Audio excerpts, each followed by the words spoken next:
Hello everyone, this is part 58 of What If Naruto Was the Devil Ninja, and I hope you guys enjoy this video and to like, to subscribe, to share, and check out the playlist, to see more comment down below. Now let's start the intro. They call me a god. They call me a god. They call me a god. Join my membership, the perks are great. It's in the description. Be sure to like and subscribe, it gives me more motivation. Enjoy. The meeting hall became silent after Indra's proclamation. Tension filled the air, thick and cloying, especially on the side with Azazel, Michael, and Syrex. The three faction alliance leaders looked like they had swallowed something particularly foul. Is this true? Brahma asked into the silence. Left with little choice, Syrex had no option but to speak the truth. It is. Naruto Uzumaki is not a resident of this world. He came here through a tear between worlds. I found him on the verge of death and helped him get back on his feet. It seemed he'd been in a battle, though I never discovered the details until recently. The details don't matter. What does matter is that after Naruto arrived in this world, he began using one of his abilities called Sage Mode. It is similar to Senjutsu. Oh. Indra raised an eyebrow as he crossed his arms and leaned back in his chair. If I'm not mistaken, Senjutsu is an ability that yokai use to control the flow of life energy within living beings. It's a very powerful ability, though it lacks the sheer destructive potential of other powers. Syrex shook his head. That may be true when it comes to the manner in which yokai use Senjutsu, but the manner in which Naruto uses it is incredibly destructive. If I am not mistaken, when someone uses Senjutsu, they also take in the malice and ill will that flows throughout the world, Brahma stated. It was Azazel, rather than Syrex, who took matters from here. As an inventor and someone who performed numerous research experiments with Ajuka, he knew more about Naruto and Senjutsu than Syrex did. We believe that is how Yami was created. When Naruto used Sage Mode, the dark part of himself that was Yami was born from the malice flowing throughout the world. Naruto confirmed this when he mentioned confronting his darkness in his previous world. We don't know how Yami came to join the Chaos Brigade, but he already had more than half of Naruto's power by the time we found out about him. Everyone had always wondered how Yami came to hold such a prominent place within the Chaos Brigade. Even Office had not known about him, which meant the many factions within the Chaos Brigade had never been loyal to her. That did not surprise Syrex. Office was not what he would call a leader, but what did surprise him was how Yami was able to remain hidden for so long without anyone realizing it. So that's how it is, Shiva said with a soft whisper. When I met Naruto Uzumaki earlier today, I had wondered how someone could be so pure yet so in tune with nature. So this is why. While it is true that Yami is a part of Naruto that was split off, it does not change the fact that we have to do something about Yami and the Chaos Brigade, Syrex continued, trying to get the meeting back on track. But Indra gave him a vicious smile. What are you talking about? Isn't it obvious that the best way to deal with Yami would be to kill Naruto? I'm certain that since Yami is just an extension of Naruto himself, we can take care of this pest by killing the original. Syrex felt his end strain as this man spoke of King, his future brother-in-law, so easily, as if he were telling them what he wanted for dinner. He clenched his hands into fists. It was a good thing they were hidden under the table, or someone might have seen how angry he was. He didn't know if Indra was trying to rile him up or being serious. It didn't matter either way. He would not let anyone touch Naruto with the intention of causing harm. And yet before he could open his mouth, Michael beat him to the punch. You do not know that. It is quite possible that King Naruto would only result in all of his power going to Yami. Naruto Uzumaki is an incredibly strong individual. Even with more than half his power missing, he was able to fight the Greek gods to a standstill for over an hour. Can you imagine how powerful Yami would be if the rest of Naruto's power went to him? There'd be no stopping his ambitions if that were to happen. And how do you know this Yami won't just dissipate if we kill the brat? Asked Indra. How do you know that he will? Michael spread his arms. Do you really want to risk it? A silent stare down took place between Michael and Indra, with neither side backing down. Sparks were practically flying between the two. Syrex wanted to step in, but he was afraid that doing so now might only make the situation worse. He was forced to sit and stew in his own worries as he waited for whatever the outcome this battle of wills would be. Or that was his plan. Gya ha ha ha ha. It seems you little SS haven't changed at all. You devils, angels, and fallen are always squabbling with someone. And now you're trying to get the Hindu gods involved in your plight. Does your cowardice have no bounds? The voice that had spoken was mocking and cold, the cold of the grave. Syrinx knew this voice. He stood up in shock just as black flames spread across the ground. A magic circle formed out of the flames and someone appeared within. Hades, he said with a scowl. The lord of the underworld, Hades, was a tall skeleton dressed in attire worn by high priests. While those robes would have made anyone else appear benign, they lent him a spine-chilling appearance. His clothing was a mockery to high priests. Syrinx was sure he'd done it on purpose. Since the robes were open at the chest, the god's ribcage was exposed, revealing a dark interior with nothing laying beyond the white bones. While Hades didn't have any eyes, his eye sockets were glowing with a bright malevolence. There was something incredibly malicious within his gaze. They seemed to burn with ambition and a desire to destroy everything. Hello, Syrinx. It is so good to see you again. Hades turned toward him. What are you doing here, Hades? Asked Michael. Are you really asking such an obvious question? Can't you figure it out for yourself? It was quite obvious that Hades was here to disrupt the meeting between the three-faction alliance and the Hindu pantheon. Ever since the three factions had joined forces, their power had exponentially increased thanks to the sharing of power and technology, and they were close to regaining their former strength before the Great War where they lost God and the four Mao. Their power would only increase if the Hindu gods joined their alliance. You've got quite a bit of nerve showing yourself before me, skeleton, Indra said with a hard glare. He crossed his arms and grinned at Hades, though it was not a pleasant look. Agitation was clear on his face. Nerve. I'm afraid I don't have nerves, being a skeleton and all that. Hades spread his arms as if to show them his body. He really was all bones, like the liches people often read about in fiction. However, it does not require nerve to confront the likes of you. And just how do you plan to confront us? Not by yourself, I imagine, Azazel said. The only reason they hadn't already moved to eliminate this god was because they didn't know what kind of reinforcements he had brought, but it was a sure thing that Hades hadn't come alone. He despised beings of other mythologies. Hated them with all his being. However, this did not mean he was stupid. It was unthinkable that he would pick a fight against all three leaders of the three factions alliance and the most powerful members of the Hindu pantheon by himself. You are quite right. I did not come here alone, Hades admitted with a cackle. At that moment, three figures appeared next to Hades. One of them had the form of a phantom with a jet black body that was packed with muscles and eyes like glowing fireballs. Horns had formed out of his head. Their shape reminded Syrinx of a weapon from a video game he had played once.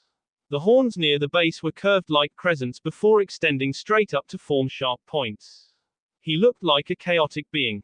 Angra Mainyu. Angra Mainyu was the evil god of Zoroastrianism in Persian mythology.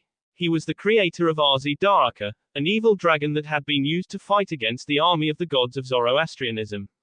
Syrinx did not know how powerful the Persian god was, but he knew that any god selected by Hades to form an alliance with was not someone he could underestimate. Next to Angra Mainyu was a man who appeared to be in his mid-20s. His black hair was glossy and fell neatly around his head. The dark clothes he wore contrasted with his pale skin, which was so white it seemed nearly translucent. The clothing in question was a dark cloak, though when he shifted, black armor was revealed underneath it. Erebus. Erebus was the primordial god of darkness from Greek mythology and the older brother of Nyx. According to myth, he was one of the creators of Thanatos, Hypnos, and Oneiroi. As one of the primordial deities born out of the primeval void, chaos, he personified darkness and shadows. He was also related to Gaia, Tartarus, and Eros. Standing right by his side was a beautiful woman with the cute face of a child. She had long black hair, pointy ears, and wore a frilly dress in a Lolita style of fashion. It consisted of a corset jumper skirt and a long-sleeved white shirt with frills at the cuffs. Each article of fabric wound tightly around her body, revealing the bountiful assets of her figure. She wore a cute smile that seemed somehow incredibly arrogant, like there was nothing in the world that she had to fear. Nyx. Like her older brother, Erebus, Nyx was a primordial goddess born from chaos. She personified the night and was often seen as a shadowy figure. Very little was known about her, but in Greek mythology, she was often envisaged as the very substance of night, a veil of dark mists drawn across the sky to obscure the light of Aether, the shining blue of the heavens. She was supposedly around near the beginning of creation. There was one more figure who had arrived alongside Hades and his alliance, but he was not inside of the building. Syrinx saw him when he looked out the window, or at least a part of him. It was a massive figure shaped like a 100-meter large sphere with numerous eyes and tentacles sprouting from its body. An incredible aura of despair surrounded him and pushed onto those present. Black mist poured from the monstrous body. Tartarus, another primordial NT. Tartarus was both a primordial god and a place within the underworld. Tartarus was the deep abyss where the wicked were sent to be tormented and suffer for eternity. Wicked souls judged after death were sent there to receive divine punishment. On the other side, Tartarus was the third of the primordial deities following Chaos and Gaia. He was also the father of Typhon, a monstrous serpentine giant and one of the slyest creatures within Greek mythology. This is quite the lineup you have here, Syrinx concluded, not revealing his thoughts or emotions. But do you really think the 5 of you alone are enough to stop us? While all of these deities were incredibly powerful, they were still going up against the 3 factions' alliance leaders and the 3 most powerful gods in the Hindu pantheon. Syrinx, Indra, Brahma, and Shiva. All 4 of them were among the ranks of the top 10 strongest beings in the world. Regardless of how powerful these gods were, they did not possess the raw firepower his own forces had. It might be true that we cannot defeat you under normal circumstances, Hades admitted, and while his face could not change expressions, Syrinx had the nasty feeling this skeleton was smiling. But who said we planned on fighting fair? Even as we speak, my Grim Reapers and the other forces under our control are poised to take all the lives here in Kuo. If that doesn't convince you to listen, then I have a few other tricks that I can bring out as well. Syrinx's eyes widened as he finally realized why Hades would reveal himself now. Kuo was not only home to many of their forces, but it also contained hundreds of thousands of innocent humans who knew nothing of the supernatural. Even if they could defeat these 4 on their own, it would be very difficult for them to defeat them before this entire city was turned into a smoking crater. And the others realized it too. Now that you understand your situation, perhaps we should discuss what to do about this desire for an alliance that you have, Hades continued with a condescending chuckle. As Syrinx gritted his teeth behind his closed mouth, he prayed that Rias, Naruto, and the others would discover what was happening. The last thing he wanted to do was leave Kuo to its fate. Devil Ninja. The moment they were clean and dressed, Naruto had everyone meet in the living room. This included every single person who lived with them, which meant Kiba, Gasper, Issei, Asia, Akeno, Zenevia, Lefay Pendragon, and Irina, who was rather put out that she had once again been left out of his bedroom because of what they'd been doing. It wasn't something that could be helped since she was an angel, however, so Naruto tried to put her angry looks out of his mind. Metatron was also present. That surprised Naruto. Lefay, where are Vali and his group? Asked Naruto before starting things off. Lefay smiled helplessly. Vali had some business to attend to elsewhere. He said to let you know at your earliest convenience. So he and the other members of his group aren't here? Kiba asked just to be sure. Lefay shook her head and Naruto swore, we could have used his help, but I guess there's nothing we can do right now. Has something happened? Asked Issei. I was just informed by Kurama that he sensed Hades and several other powerful gods who arrived in Kuo, Naruto said at last. I've also spoken with Sonocitri and confirmed that Hades, Nyx, Erebus, Tartarus, and Angramain have all appeared in Kuo and are currently holding the town hostage, Rias added. No one could speak at first, and Naruto couldn't blame them. The situation was bad. A single god of Hades' caliber alone was enough to cause ripples, but there were now 5 gods who were confirmed as hostile toward their faction that had appeared at the same time. It was too much to ask that their business here was all unrelated. This was definitely not a coincidence. Do we know what they want? Asked Asia. What I want to know is how they made it past the barrier, Irina added. Don't we have a really powerful barrier to prevent this from happening? I'm afraid you misunderstand what the barrier is supposed to do, Rosweiss said with a sigh. It doesn't keep people from entering. We realized after the debacle with the magician faction that a barrier specifically made to block entry would never work the way we wanted it to. This one was designed to alert the person in control of the barrier that someone had entered.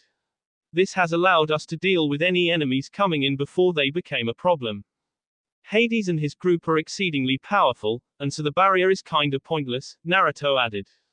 The issue we have right now is not discovering why they are here or even how they got here, Rias said before anyone else could speak up.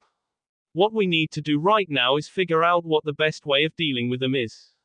Metatron, Naruto said. For once, Metatron was not acting silly as he removed something from his pocket and placed it on the coffee table. It was a small device, which lit up when placed on the surface, then projected a glowing image into the air. The image looked a lot like video feed from multiple cameras. It kept changing angles and showing different roads and buildings within Kuo. Naruto recognized many places like the old park several miles away, the otaku goods store, the sweet shops he and Koneko frequented, and the 100-yen store that Rosweiss liked. The one constant of all these images was the terror being revealed. Grim Reapers and other strange horrors were wandering through the streets and attacking anything that moved. Humans were screaming and running for their lives. Naruto grimaced as several people were cut down, their blood dyeing the streets. It wasn't all bad, though. There were several groups of angels, fallen, devils, yokai, and even Norse gods who were fighting back. They had formed into teams and were attacking the Grim Reapers and other creatures. Several city blocks had also been isolated and separated into their own barriers, which prevented the Grim Reapers from attacking civilians as they were beset upon by members of the Three Factions Alliance. I alerted as many people as I could using my ninja and had them organize a resistance. As you can see, we've managed to keep Hades' forces from gaining total control of the city, Metatron began. Saying that, we're still in a bad situation, de Gozaru. Our forces are outnumbered 5 to 1 right now, and the Grim Reapers are all powerful enough to take down a mid-class devil, which means only a few individuals present can fight them on their own. As he spoke, the floating video feed projected the image of a devil and angel fighting side by side. They looked like they were holding their own. One would attack and the other defended using a combination of magic and hand-to-hand combat, but they were soon overwhelmed by Grim Reapers. The first Therese was the devil, who was impaled through the chest with a Reaper's scythe. The angel tried to help her comrade. She never noticed the Grim Reaper moving behind her until it SD through her arms. She screaming in agony. Irina buried her face into Naruto's shoulder, unable to watch, and he wrapped an arm around her shoulder to pull her close. This was a gruesome sight. Even the people who had plenty of experience with violence like Metatron looked green. So what are we going to do? Asked Kiba. I assume you have a plan. I wouldn't call it a plan, Rias said with a shake of her head. According to Metatron, Hades and his group are currently confronting my brother and the Hindu gods. Our side can't act because Hades and his ilk are holding the city hostage. However, Hades can't act because my brother and the Hindu gods are too powerful. This tells me that his aim right now may not be to win but something else, unless he has another ace up his sleeve that we don't know about. I don't know what that deal is, but we can't let them come to an agreement under any circumstances. No one disagreed with her. It was obvious that whatever Hades wanted from Syrex and the others, it would not be good for the group. Naruto didn't know what Hades wanted. However, he knew enough to take several educated guesses. Hades hated the other races, particularly devils and fallen angels, and so Naruto was sure that whatever concessions he got out of Syrex would somehow help push the group's annihilation along even further. That's why we're going to attack them head-on, Rias confirmed. Sona and her group are currently heading out to create a city-wide barrier that will isolate every non-human entity in a separate dimension. Once that happens, everyone else can focus on defeating our enemies. In the meantime, our group will split up. Naruto, Issei, Office, and I are going to help Syrex and the others fight against Hades and his group. Kiba, I want you to take Irina, Xenavia, and Asia to meet up with Sona and protect them until they can create their barrier. Rosweiss, you're going to take Koneko, Ravel, and Lefay and head over to where the other Asgardians are currently helping out. Metatron and his ninja will be aiding us all from the shadows. Lend them a hand. Does everybody understand what your tasks are? Are there any questions? No. Good. Then let's move out. Devil Ninja. Tsubaki gnashed her teeth together as she spun the Naginator in her hand, twirling it around in something more akin to a dance than a spear technique. While it looked elegant and refined, graceful and delicate, she easily cut down several enemies with her deceptive movements. One Grim Reaper found his head removed from his shoulders in a spray of blood. Another had his arms SD off by 2 quick slashes. Meanwhile, a third was impaled through the T. After contacting Rias and informing him of their plan, Sona and her peerage had headed out to create a barrier that would separate all the supernatural beings from the humans. The goal was the very center of Kuo, which would serve as the nexus for their spell, allowing them to weave the fabrics of the spell itself into the barrier that already served to alert them when dangerous people entered the city. This would allow them to fight to their heart's content without worrying about human casualties. Unfortunately, they had barely left their base when the entire group was beset upon by Grim Reapers. A little ways to her left was Benia Orcus. The normally upbeat young girl was blitzing through enemies left and right.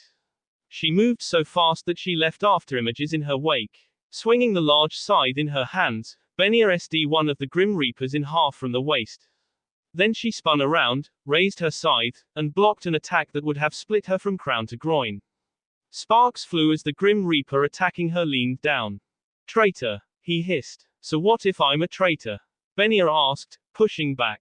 I hate Hades. Why wouldn't I betray a man like that? I'll KO you. No, you won't. Before the Grim Reaper could respond, a giant ice dragon barreled into him. He screamed as razor-sharp fangs of ice bit into his body. From the area where his body had been LD, ice crept along his F, bit by agonizing bit, until he was transformed into a Grim Reaper popsicle. The dragon took the Grim Reaper, soared into the air, and slammed him into the ground. The Grim Reaper shattered into a million pieces. Thanks, Sona, Benia called out. Sona did not say anything, but that was because she was already moving to help Momo and Rhea, who were both struggling to hold back a large group of Grim Reapers. Momo had erected a barrier using applause wall.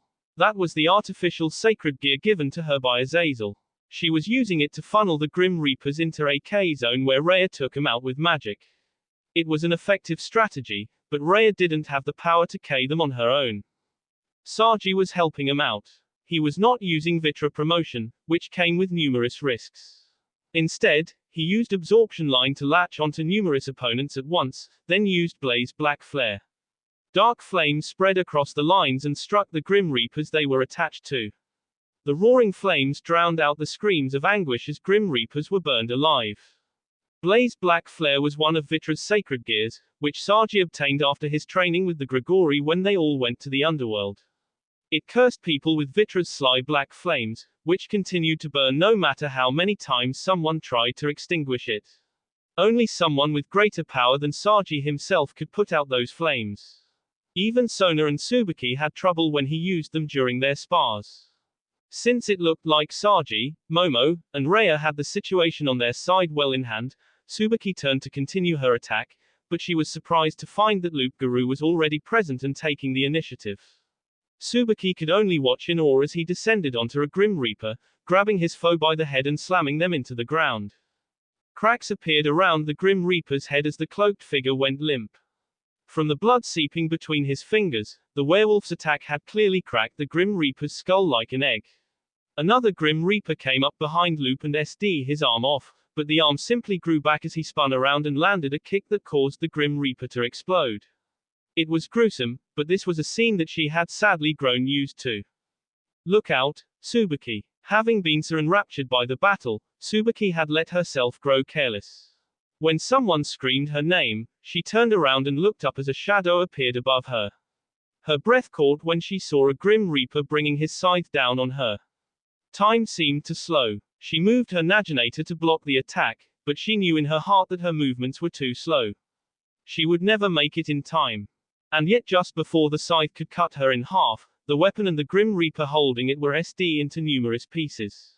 As the body parts crumbled away, Tsubaki felt heat rise to her cheeks when she saw who had rescued her. Kiba. Hey there, Tsubaki, Kiba greeted with his princely smile. It looks like we came in the nick of time. Tsubaki questioned what Kiba meant, but then she realized that he hadn't come alone. Irina and Zenevia were already diving headlong into the fight. Following just slightly behind them was Asia, who used Twilight Healing to heal people at range. Zenevia shouted a battle cry as she swung Durandal, the massive sword said to be capable of cleaving through anything. A massive lance of energy erupted from her sword and swept over an entire group of Grim Reapers. Everything within the radius of that brilliant light was annihilated. It felt like even the ozone was being torn asunder. Tsubaki could only shake her head at the destructive power behind that attack. While she lacked Xenovia's destructive potential, Irina proved how strong she was by ascending into the air with her angel rings and throwing several spears at her foes. One of those spears impaled a Grim Reaper in the face. Then it exploded. Tsubaki almost blinked in shock as the Grim Reaper's entire head disappeared in an explosion. That wasn't the only exploding spear Irina had created. All the spears she threw blew up the moment they struck something. Grim Reapers close to one of those weapons lost arms, legs, and one was even reduced to half a torso. This must have been a new attack that Irina had come up with while training. With a backup, Kiba told Tsubaki, "You guys can set up that barrier now. Leave protecting you to us." Tsubaki looked at Sona just as the woman finished dealing with another Grim Reaper. The two locked eyes. Sona nodded. "Everyone, we're about to form the barrier. Get in formation." The barrier Sona and her group were creating was similar to the one they had used when Kokubile attacked Kuo Academy, but this one was on a much larger scale. They had to cover the entire city and not just the school. Because of how many square kilometers this barrier needed to cover, Sona had them travel to where the detection barrier was located, which had been in the process of being taken over by several Grim Reapers. Tsubaki and the others had been fighting with all they had to reclaim the barrier site. Now that they had secured it, the goal was to siphon off the power being used in the detection barrier to create a separate dimension where their forces could fight without having to worry about civilian casualties. Kiba, Irina, Xenovia, and Asia stood back and protected them as Sona, Tsubaki, and the others got to work. "Damn it, why are we always the ones creating the barriers?" asked Saji. "Because we're more scared at creating barriers than Rias and her peerage," Sona replied. "And they are more scared at beating enemies stronger than them. Man, F that. I want to kick some ass too. You'll get your time, Saji. For now, focus on helping me siphon off the power needed to create a new dimension." "Yes, Mom." Tsubaki stifled a giggle as she listened to Saji and Sona, wondering if Sona even knew how much she and Saji sounded like an old married couple. They probably didn't. Devil Ninja. "Ah, this sucks as hair." The cry came from a peak blonde girl with wings blacker than raven's feathers and blue eyes. Mittold had been enjoying her day off from school when an entire army of Grim Reapers had appeared from within several hundred magic circles. The Grim Reapers had attacked the humans, who were currently in a panic and running all over the place, creating pandemonium everywhere they went. She would have loved to leave these losers to their fate, but she knew that would not fly with her superiors. F this, F this, F this. Mittold danced through the sky to dodge several swinging sides. She tried her best to gain distance from the attacking Grim Reapers, but that was hard.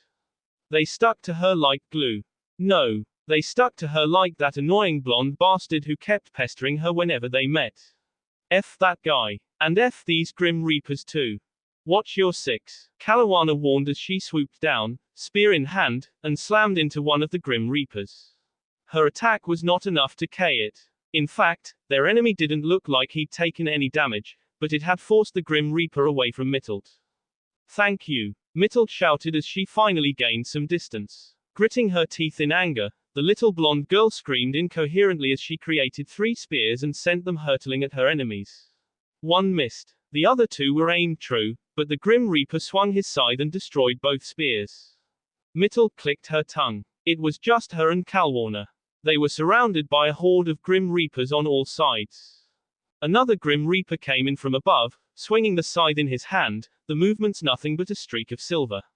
Mittold had a lot of experience dodging faster opponents, however.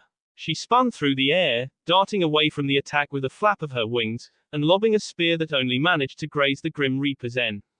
He flew after her and a game of cat and mouse ensued.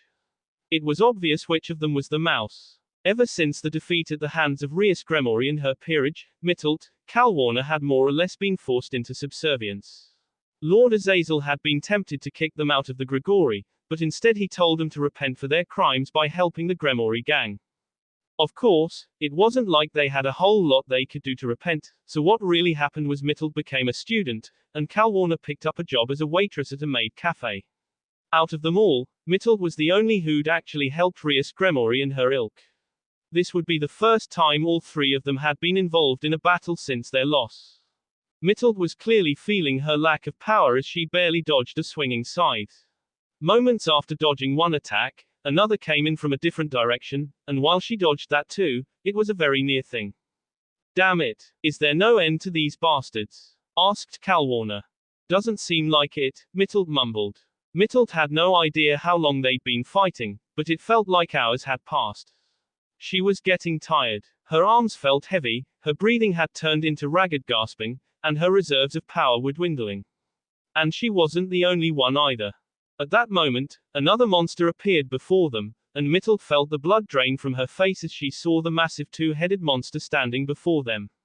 It had 4 powerful legs and paws that were half her size. They could easily squash her flat if they wanted. This monster's body was about the size of a small apartment, rippling with muscles, and 2 large heads with sharp and snarling muscles barked at her and Calwarner. A single snake tail flicked behind it.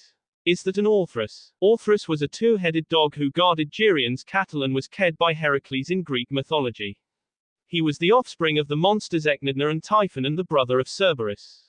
While not as powerful as the guard dog of the underworld, Orthrus was still high-ranked monsters that even high-class devils would have trouble fighting. This thing sucks. Orthrus pounced at Mittelt, who squealed in fright and tried to bolt, but the dog was faster. Mittelt wasn't even able to scream as something swift and powerful slammed into her. It was Orthrus's massive paw. She felt all the ribs in her ribcage break as the forceful blow lifted her off her feet. Her world seemed to go white, but then it exploded into red as she slammed into something and slid down. Blinking several times, Mittelt was barely aware of what was happening until a shadow appeared above her and a massive paw filled her vision. Looking up through bleary eyes, she found the glowering red eyes and vicious muzzles of Orthrus staring her down like she was its next meal. Is this it? The beast leaned down, its putrid breath washing over her. Is this how I s? Mittelt didn't want to s yet. Ever since her life was spared during the debacle with Rainier, she had been consciously aware of her own mortality. Now that she knew how easily death could claim her, she was afraid. The thought of s scared her. I don't want to s. Orthrus opened its jaws wide as if to take a bite out of her, and yet just because it could clamp its mouth around her head, a sound not unlike a bullet being fired from a gun echoed around the street. Mittelt could only gawk as the giant dog that had been seconds away from eating her was blasted off its feet and rolled across the ground. In its place stood several people Mittelt could never fail to recognize. Need a hand, Cookie Fried Chicken. Who the hell are you calling that? Not you. Them. Oh. The person standing before her was none other than Koneko Tujo and Ravel Finex.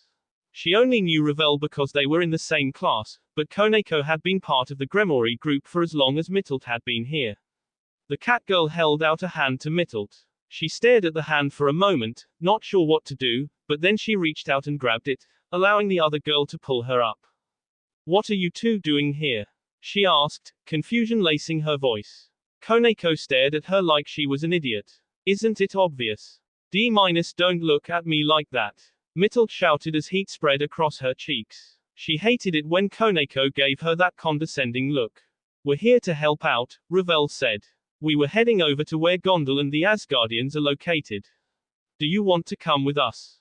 Mittelt looked indecisively at Calwarner, but the other woman of them seemed to know what to do either. They hadn't seen Koneko since their humiliating defeat at Naruto's hands. They didn't even know Ravel. As she was wallowing in indecision, several more Grim Reapers appeared, but each one was fried when several magic circles appeared around them, creating a ring that generated a large amount of lightning. Mittelt was shocked. At that moment, however, a striking woman with silver hair, blue eyes, and an enviable figure descended from the sky. She was dressed in the traditional armor of a Valkyrie. Come on, you 5, Rosweiss said. We need to meet up with with Gondel. Rosweiss didn't leave the 3 fallen angels much choice, so they ended up tagging along with the group, which she realized consisted of someone she didn't know. The last member of the group was another blonde girl with blue eyes. She wasn't busty like Ravel, but she wasn't flat like Koneko. Unlike the others, who flew with black devil wings flapping, she was sitting on a broom. A magician. Hello, I'm Le Fay Pendragon. Le Fay introduced herself to the three fallen angels. Nice to meet you, Mittel mumbled politely. Calwarner also gave her a decently respectful greeting, but Mittel thought it was because she had no real choice in the matter. There was chaos everywhere they went. Mittel wrinkled her nose as the scent of blood and burning buildings filled it. The Grim Reapers were doing more than just attacking the city. They were burning buildings, destroying property, and basically disregarding all the laws the many supernatural races had set in place to avoid being discovered by humans. And there we go. Le Fay waved her hand and created several magic circles that formed over a burning building. Mittel didn't know what the girl was planning, but then clouds gathered over the building before it began to rain. The rain put out the fires with ease. This allowed several people who had been trapped inside of the building to flee. Their actions had attracted half a dozen Grim Reapers, but Ravel and Rossweiss took care of them. Ravel's entire body seemed to ignite like a brilliant flame before a phoenix cry echoed around her. The flames took on a life of their own, becoming a massive vermilion bird that soared through the air and slammed into 2 of the 6 Grim Reapers, lighting them on fire. Rossweiss created a multitude of magic circles that fired a kind of light magic that the Grim Reapers seemed weak against. Holes appeared in the bee of the Grim Reapers that Ravel's attack missed. They've become so strong. Mittelt had already noticed it before, but the Gremori group had become very strong since the time when she was their enemy.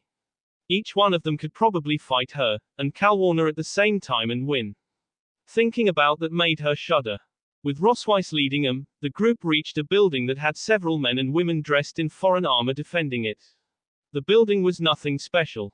It looked like an apartment block. Said building was currently under attack by a horde of Grim Reapers, several Orthrus, and even a Cerberus, but the defenders were no slouches, and they attacked with both sword and shield, magic and spear, bow and arrow. Among this group was an old woman who appeared ancient yet sprightly. She was one of those attacking with magic.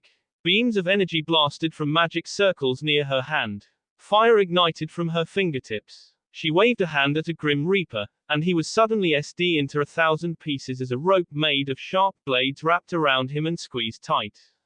Gondel! Rossweiss shouted as she descended from the ground. Ah, Rossweiss. Gondel smiled as she turned to the group. I'm glad you are here. We've managed to get a good majority of the humans to hide out in this building, but that's not all of them. I'll need your help to get the remaining humans inside of here. Once we know they're safe, we can begin our offensive. About that, Rossweiss began. Sona and her peerage are in the process of separating all of us from this dimension. We should be able to fight to our heart's content once the barrier is in place. Gondel stroked her chin. I see. In that case, I guess we can maintain this position for now, though I hope the barrier doesn't take long to set up. At that moment, the sky above their heads changed color. No longer blue, it had become a strange kaleidoscope of swirling colors. Well, guess that answers my question. Gondel turned to the other Asgardians. Listen up, everyone. We've all been placed in a separate dimension now courtesy of Sona Citri. It's time we go on the offensive. Let's show these Grim Reapers what we're made of. Yeah. The Asgardians thrust their fists into the air and shouted. As the group began to mobilize, Koneko turned to Mittelt. Are you gonna help out?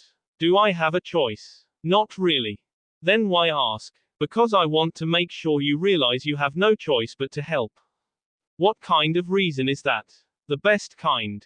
I hate you right now. You and that blonde bastard you call a boyfriend. Koneko's response to Mittelt's hate was to raise her hand and give the victory sign. Her expression was span as she did this. Devil Ninja. Naruto flew through the air with Rias, Issei, and Office. They were traveling low to the ground so as not to attract attention, though of course this didn't do much. There are several Grim Reapers on our left. Rias shouted.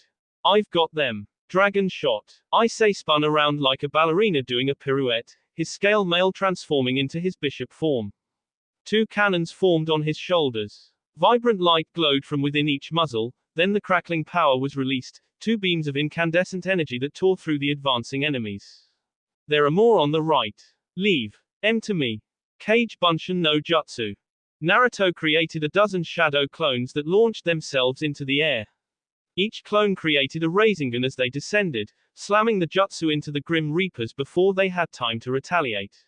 A few tried to defend themselves. One blocked his clone's Rasengan with his scythe, but Naruto's jutsu was a sphere of intensely spinning chakra that ground away at everything. The Rasengan tore through the scythe and plowed into the Grim Reaper, launching him into a building. Several screaming humans suddenly appeared from around a corner. Nipping at their heels was a monstrous dog with 3 heads, glowing red eyes, and drool dripping down its snarling fang.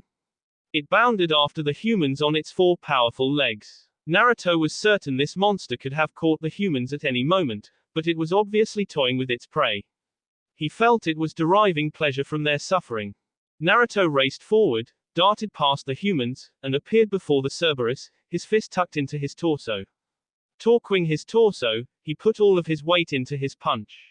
The sound of ribs snapping echoed loudly in his ears. The Cerberus was blasted off its feet, a massive dent in its chest. It landed on the ground and struggled to get up, but Naruto sent several wind blades into its 3 nanoseconds, removing all of its heads at the same time. The humans who had been getting chased stopped. Naruto thought they looked vaguely familiar. You're Naruto. And you're in my class, right? Naruto said with a nod. Listen, you guys better find a safe place to hide. It's dangerous to be outside right now. We will. Thank you for saving us. Naruto watched them go, hoping they would be okay. The idea of leaving them on their own wasn't something he was comfortable with. It wasn't like he could do anything else, however, since his mission right now was going to take him right into the heart of enemy territory. I'm glad we were able to save them, said Rias. Me too, Naruto admitted. There are quite a few enemies. Office looked off in the distance, staring at nothing in particular. The sounds of battle could be heard all around him as angels, devils, fallen angels, and yokai battled against the forces of Hades. Well, our city has been overrun, Naruto replied. I'm still shocked something like this could happen, Ise admitted. I'm not, Naruto said with a sigh. Let's face it, we're trouble magnets. At that moment, the sky above their heads became distorted and warped, with a kaleidoscope of swirling colors dancing around like an aurora borealis. All of the humans they had come across also vanished. Now only the Grim Reapers remained with them. It looks like Sona and her peerage succeeded in creating a barrier for us, Rias said. This barrier acts as a separate dimension and should prevent any more human casualties. I still can't believe Hades would attack in broad daylight like this, Ise grumbled. I'm a little shocked by that as well, but I imagine they did this out of desperation. Rias made a slicing motion with her left hand, sending out a blade-shaped projectile of reddish-black energy that cut through a Grim Reaper with ease. If the 3 factions alliance joins forces with the Hindu gods, it could spell a lot of trouble for people like Hades, who likely have plans to eradicate devils and fallen angels. They can't afford to let this happen. Hades and his group were taking a huge risk, coming here themselves and launching an attack in broad daylight, all because they were desperate to stop this from happening. Naruto could understand that to some degree. People who saw something potentially dangerous to the goals or designs would often give a knee-jerk reaction to stop it. This was basically what Hades was doing. He saw whatever plans he had going up in smoke and decided to stop that from happening. That didn't change the fact that Naruto thought he was an idiot. Hey, I just realized it, but I haven't seen Rainier at all since this whole mess started, Ise finally realized. Naruto shrugged. Is that a problem? Well, not really, I guess. I'm just a little curious about where she disappeared to, Ise said. I'm sure you two will meet again soon. Heads up, you 3. We're coming up on the meeting hall, Rias informed them. The first thing that appeared before Naruto wasn't the meeting hall, but the massive sphere hovering in the air. It must have been at least 100 meters big. Its hundreds of eyes rolled around in their sockets, as if it was constantly searching for something, seeking something out. It disturbed Naruto a lot. More disturbing than the eyes were the tentacles. There were just as many tentacles as there were eyes. They wreathed around all over its body, extending across buildings and the street. What is that? Asked Naruto. I believe that's Tartarus, Office told him. Tartarus is the primordial god of the abyss in Greek mythology. I don't know much about him. I'm honestly surprised he is here since he hasn't been seen for thousands of years. At that moment, several eyes turned toward them. I think we've been spotted, Naruto said. No I say gulped. You three should get ready. It's coming, Office said. Naruto tried to prepare himself to deal with this massive eyes and tentacles, but nothing could have prepared him for the sudden weight that descended upon him. It was unbelievable. Naruto found himself slamming into the ground, knees jarring as they struck cement, creating a web of cracks across the hard surface. He pressed his palms against the road, veins bulging from his arms as he struggled to stand up. What is this? Tartarus has increased the gravity around you and the others by 100 times. 100. You kidding me? I am not. Struggling to lift his head, Naruto glanced to his left and right. Rias, Issei, and Office were all in the same boat as him. It surprised him that Office was also having trouble, but then he remembered most of her power had been stolen by Raziviem. While they were struggling to stand, several tentacles flew toward them like spear tips. HMPH. Naruto grunted as he pushed chakra into his limbs and blasted off the ground. He grabbed the three with him and leapt back, just barely managing to dodge the tentacles as they speared into the ground. While he avoided being skewered, he was unable to avoid the darkness that spread from the tentacles. Like a shadow growing larger as the day grew long, a dark void of energy spread across the ground, passing him by to engulf a radius of several dozen meters around the tentacles. Black vines suddenly erupted from the darkness, wrapped around Naruto, and began dragging him down into the depths. His legs were soon engulfed in inky blackness. It felt vile. Naruto couldn't quite understand it, but it felt like his legs were being covered in a thick, poisonous ink. What's going on? Issei asked in shock. He struggled to remove the strange black vines from his armor, but no matter how many he tore, more appeared to replace the ones he broke. Tartarus has the ability to control the abyss, Office explained. It's a vast space of emptiness filled with nothing but darkness. Sorry, I don't know anything more about it, but I suspect he is attempting to drag us into the abyss. Can you break us out? Asked Rias. Office grimaced. I might be able to break out myself, but I don't have the power to break all of us out anymore. It was yet another reminder that Office had lost most of her strength. Most of her power was now contained within Lilith. Naruto understood how she must be feeling right now. Kurama, leave this to me. Naruto grunted as he felt Kurama's overwhelming chakra flow through his body. Light burst along his skin and transformed into a golden chakra shroud that resembled a haori. He couldn't see himself, but he knew that if he were to look in a mirror, he would have seen how his pupils had become stead and his whiskers thicker. With his newfound strength, Naruto tore apart the dark vines attempting to drag him and the others into the abyss. He used Kurama's immense power to push the darkness back, then got himself and his friends away from the abyss. That power, you must be the one called Naruto Uzumaki. I heard you gave Zeus and his cronies quite the beating. Naruto thought he felt his insides shaking as the giant sphere spoke. Tartarus' voice was a deep rumble like crashing thunder. His voice boomed across the entire city, loud and blaring enough that even the glass in the windows seemed to shake. So what if I am? Asked Naruto. You got a beef with me? A beef? I do not understand what you mean by that, but I merely wanted to confirm that you are indeed Naruto Uzumaki. Hades warned me to be careful of you. He said you were one of our most dangerous opponents. Really? Hades said that. I suppose I should be flattered. Naruto glanced at Rias and the others behind him. Leave this guy to me.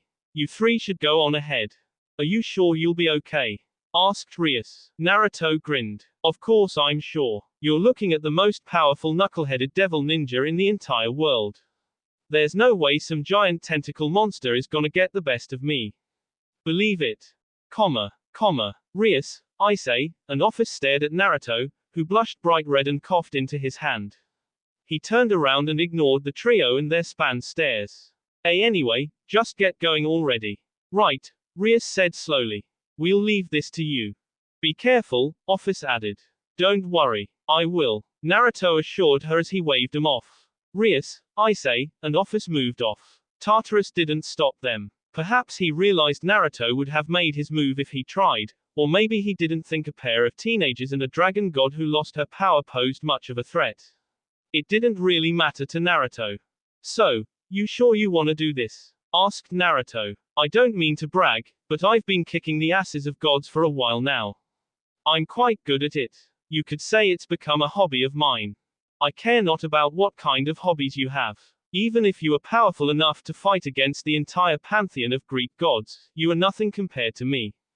Several tentacles suddenly shot forward.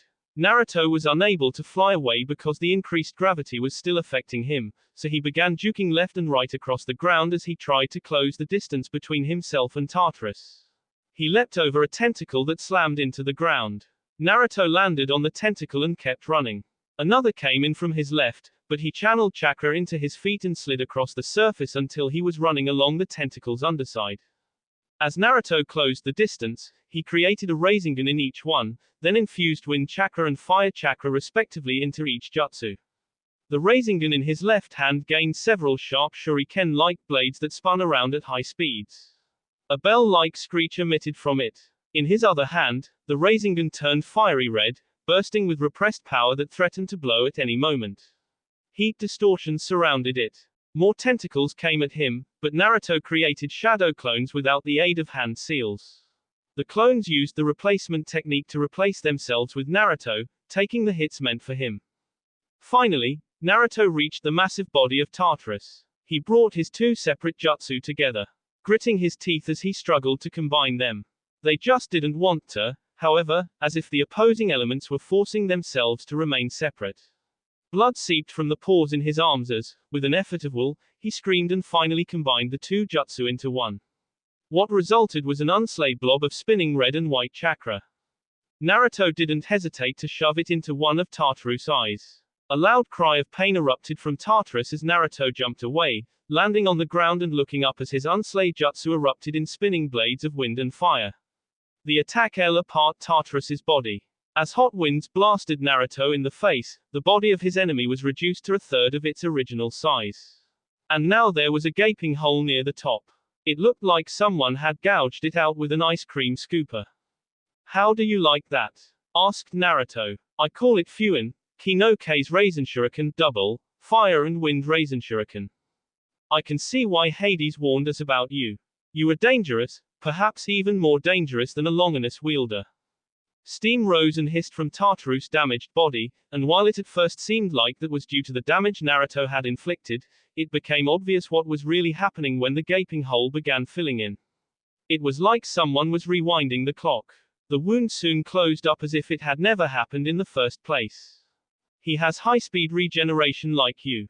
Really? I didn't realize that. Thank you so much for telling me. There is no need for sarcasm. Naruto didn't respond to Kurama as the gravity around him increased. Naruto didn't budge, but the ground beneath his feet cracked as if it couldn't withstand the sudden weight. Since you have proven to be such a dangerous opponent, I have no choice but to destroy you. With a statement like that, how could Naruto do anything but prepare to face off against this? He really had no idea what to call the primordial god. He was like something Naruto expected to find from H gone wrong. Well, I'm certain you'll try. Regardless of what this god was, he wasn't about to let some giant ball get the better of him. Sliding his feet against the ground, Naruto squared himself off against the giant god. Devil Ninja. Syrinx remained calm despite the situation.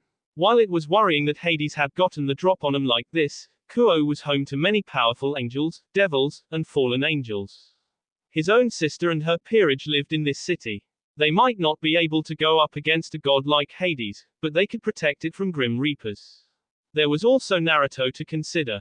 Syrinx was sure that Naruto was on his way over right now. I just need to be patient. You haven't joined the Chaos Brigade, have you? Asked Azazel. Do not be stupid, Azazel, Hades snarked, malevolent eyes glaring at the fallen angel like he personally insulted the walking skeleton. Why would we ever join such a stupid organization? Our interests don't even align with theirs. No. While we plan on using the Chaos Brigade for our own ends, I don't give two twats what that Seasucker Yami is trying to achieve. The only thing I'm interested in is seeing whether or not he can help me eradicate all of you inferior mythologies. While Hades ranted and raved like a lunatic, Syrinx considered what he just learned. He could tell Hades really did not side with Yami and the Chaos Brigade. That said, it did sound like they were working together to some degree. The only question was, what kind of deal had they struck and did that have anything to do with why Hades and his group was here? If you're not with the Chaos Brigade, then why are you here? Asked Indra, arms crossed. That should be blatantly obvious, Lord of Heaven. The way Hades spat the TLE, Lord of Heaven, was so acidic it couldn't even be called sarcasm. I am here to declare war on the devils, the angels, the fallen, the other gods, and all the longinus users of this world. The best way to declare war is to eradicate the people my enemies place on a pedestal.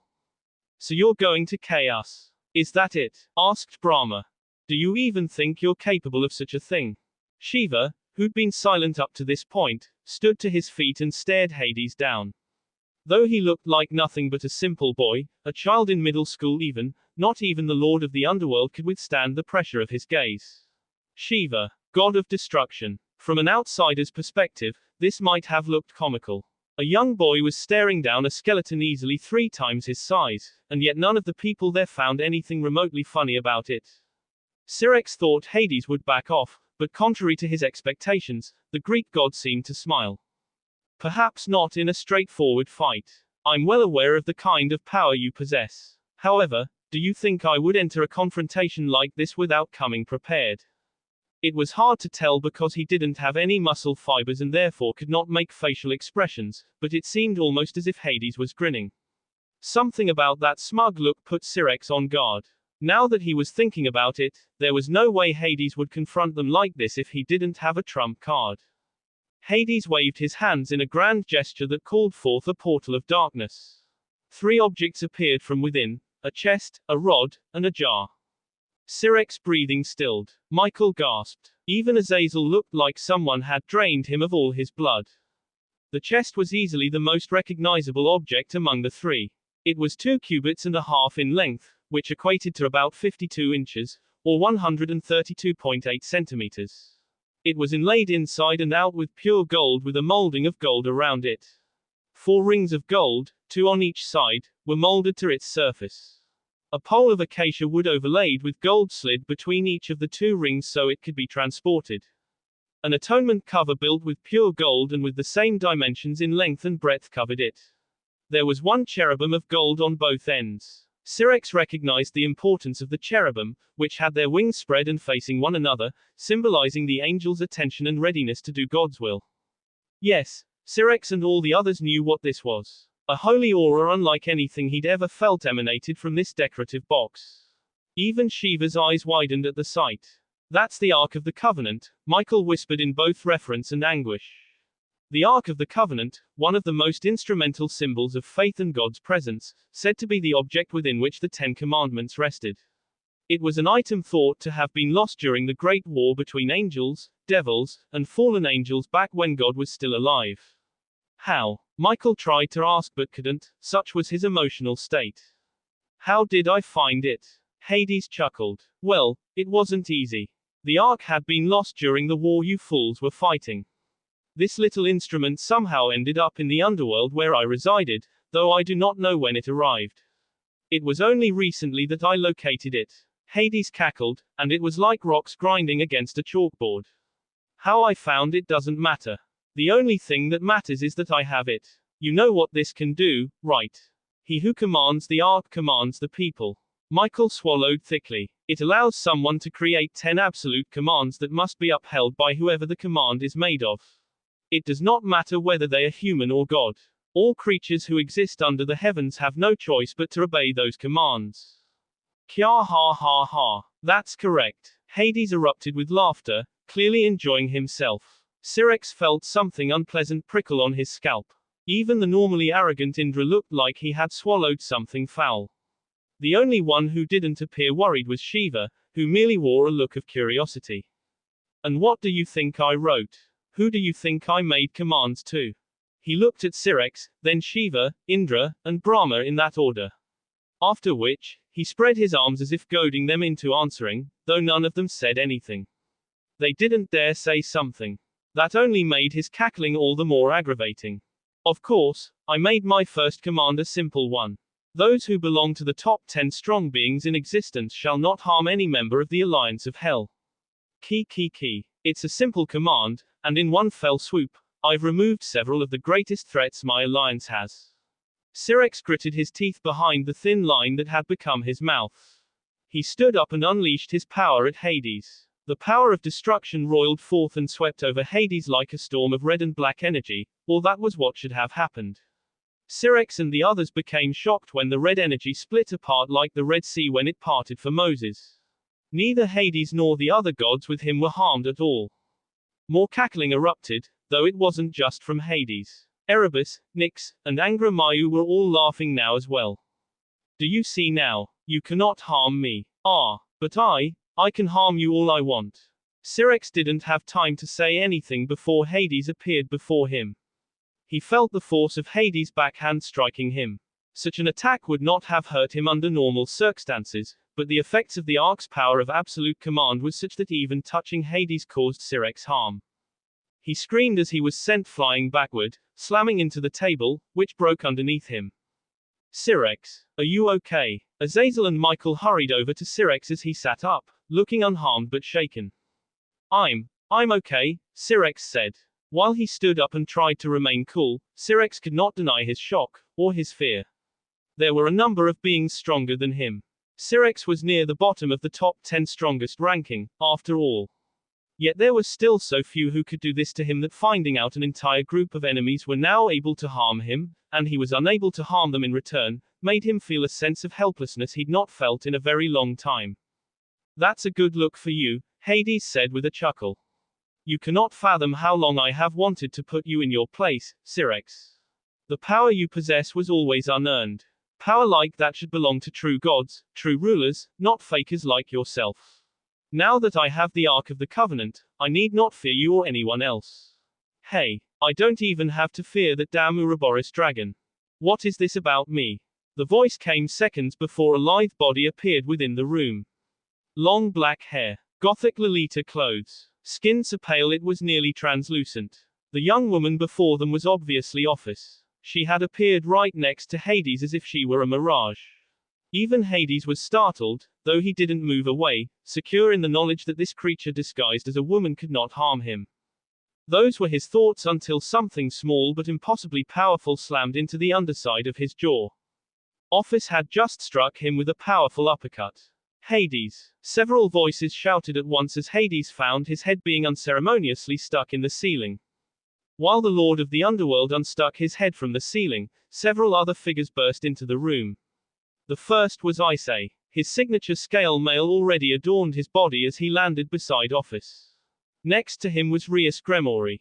While Syrinx found himself worried about their sudden appearance, he also couldn't help but smile.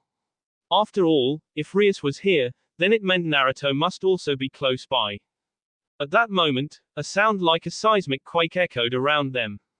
It was loud enough to shatter eardrums. Syrinx and the others looked outside to see a massive crimson sphere of flames demolish a good third of Tartarus' body. While the Hindu gods did not recognize the attack, Syrinx could tell this was Naruto's handiwork. Hades pulled himself from the roof and landed with a thud on the floor. He glared at Office, a hairline fracture now running across his jaw. How did you hurt me? There's no way that should be possible. Even a dragon god such as yourself is not immune to the rules of the Ark. Office tilted her head for a moment like she couldn't fathom what this man was saying, but then a condescending smile appeared on her lips. You mean you didn't know? She asked mischievously. Know what? Asked Hades. I'm no longer among the top 10 strong beings in the world anymore. Haven't been since Lilith stole most of my power.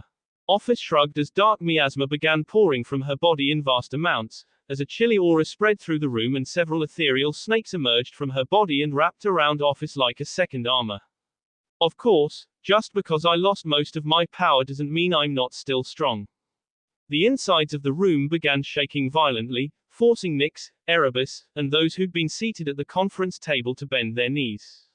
Naruto has been helping me regain my strength, bit by bit. Office shifted her feet across the ground, raised her hands in an approximation of a boxing stance, and stared down Hades with the eyes she used to be known for before meeting and falling in love with Naruto. Since I'm no longer one of the top 10 strongest, your commandments have no effect on me, and while my power might have waned, I am still more than strong enough to kick your ass, Office declared, and before Hades could even respond, she set her fist into his face. Again. That will be all for this video. Be sure to like, subscribe, share, and comment down below for more videos. Goodbye.